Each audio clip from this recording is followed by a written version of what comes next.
Jarka gets confused sometimes. She forgets this war is over now. She shot Call. But Call says it is okay. Jarka can stay.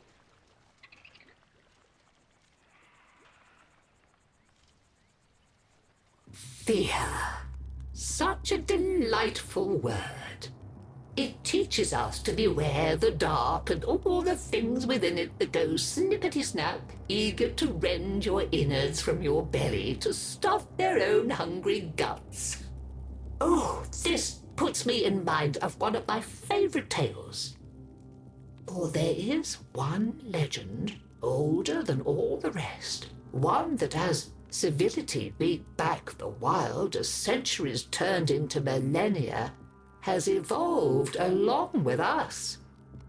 The fear of fangs, of shadows, of teeth that flash in the dark.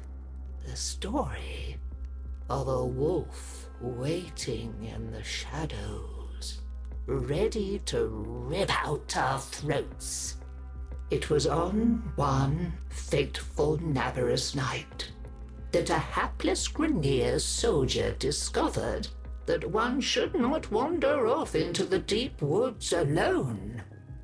For alone you may not be. A howl split the darkness that sent a shiver down the spine. Through all the horrors of war that this Grineer had seen in all his years, there was something about the sound. It tapped into the very thing that is born as we are born, sputtering and mewling into this uncaring world. Fear. He was alone. He was being hunted. And he was afraid. Into the night the Grineer soldier ran, over stump and through darkened glade, with the sound of the beast growing closer, louder, howling, jaws slather-snapping, a misplaced foot, an ill-timed step, and the ground came rushing up to meet him.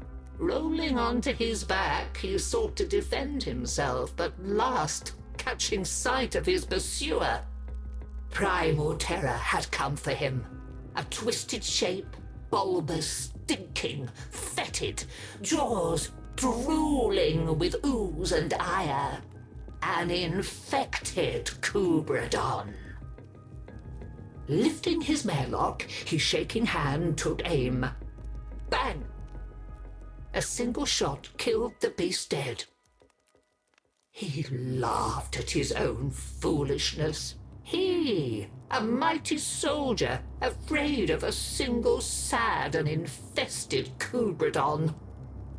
Hubris, my dear Tenno, is responsible for more tragedy in this world than any other inclination we may have. Remember that, and someday it may save you. For notice he did not that the slain beast's family had encircled him. The creatures descended, sinking teeth into flesh, peeling sinew from bone, spreading their infested blood into him.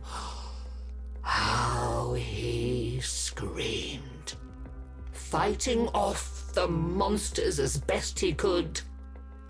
Fists pounded into fur as he fought like the beasts around him. It was all he had left. One heartbeat would be all that could spare him from the grave.